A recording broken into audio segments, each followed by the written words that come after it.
Owner ಆಗಿದ್ದಕ್ಕೆ notice ಕೊಟ್ಟಿದ್ರು. ನೋಟಿಸ್ಗೆ ಉತ್ತರ ಆಯ್ತು ಪ್ರಶ್ನೆಗಳು ಏನು ಕೇಳಿಲ್ಲ, ಜಾಸ್ತಿ ಏನು ಕೇಳಿಲ್ಲ. ಪ್ರಾಪರ್ಟಿ ಇದ್ರ ಬಗ್ಗೆ ಮಾತ್ರ ಕೇಳಿಲ್ಲ. ಸರ್ ನಿಮಗೂ ಮತ್ತೆ ದರ್ಶನ್ ಅವ್ರಿಗೆ ಹೇಗೆ ಪರಿಚಯ?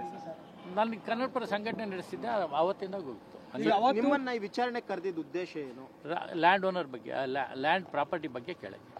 ಅವತ್ತು ಸರ್ ಎಲ್ಲರೂ ಶೆಡ್ಗೆ ಹೋಗೋದಿಲ್ಲ, ನಿಮ್ಗೆ ಏನಂತ ಹೇಳ್ಬಿಟ್ಟು ಶೆಡ್? ನನಗೆ ಗೊತ್ತೇ ಇಲ್ಲ ಅವ್ರು ಹೋಗಿರೋದು. ನಿಮ್ಗೆ ಗೊತ್ತಿಲ್ದಂಗೆ ಹೋಗಿರೋದು. ಅಲ್ಲ ನಾವು ಕೊಟ್ಟಿರೋದು ಬಾಡಿಗೆ ಕಿಶೋರ್ ಹತ್ರ ಇರುತ್ತೆ. ಕಿಶೋರ್ ಬಾಡಿಗೆದಾರ, ಅವನ ಹತ್ರ ಇದೆ. ನಮಗೂ ಅವ್ರು ಬಾಡಿಗೆ ಕೊಟ್ಟಿದ್ದೀವಿ. ನೆಕ್ಸ್ಟ್ 10ನೇ ತಾರೀಕು ಟಿವಿಲಿ ನೋಡಿದಾಗಲೇ ಬಂದಿದ್ದೆ. ಪೊಲೀಸರು ಏನು ಪ್ರಶ್ನೆ ಮಾಡಿದ್ರು? ಯಾವಾಗ ಈ ಪ್ರಶ್ನೆ ಏನು ಮಾಡಲಿಲ್ಲ, ಪ್ರಾಪರ್ಟಿ ಬಗ್ಗೆ ಮಾತ್ರ ಮಾತಾಡೋದು.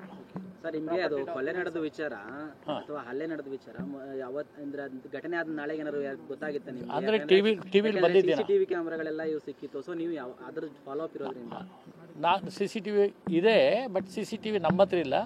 ಅದನ್ನ ಇವರೇ ಬಂದು ಸೀಸ್ ಮಾಡಿದ್ರು, ಅವ್ರು ತಗೊಂಡೋಗಿದ್ದಾರೆ. ಘಟನೆ 2 ದಿನ ನಮ್ಗೆ ಗೊತ್ತಿಲ್ಲ, ನಮ್ಗೆ ಅದ್ರ ಬಗ್ಗೆ ಗೊತ್ತೇ ಇಲ್ಲ. ಯಾರು? ಕಿಶೋರ್ ಇನ್ನೂ ಮಾತಾಡಿಲ್ಲ ನನ್ನ ಹತ್ರ.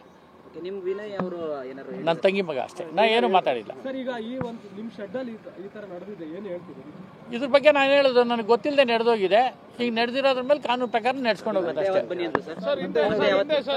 ದರ್ಶನ್ ಅವ್ರ ಸಿನಿಮಾಗಳು ಅಲ್ಲಿ ಶೂಟಿಂಗ್ ಆಗಿದ್ದಕ್ಕೆ ನೀವೇನಾದ್ರೂ ಕೊಟ್ಟಿದ್ರ ಸರ್? ಆಗಿದೆ ಇಲ್ಲ, ನನ್ನ ತಂಗಿ ಮಗನೇ ನಡೆಸಿದ್ದು. 2 ದಿನ 2 ಸ್ಟೇಟ್ಮೆಂಟ್. ಈ ತರ ಬರ್ತಿದ್ರು ಅವಾಗ? ಎರಡೇ ಸತಿ ಬಂದಿರೋದು. ಯಾವಾಗ ಬಂದಿದ್ರು ಮುಂಚೆ? ಅದು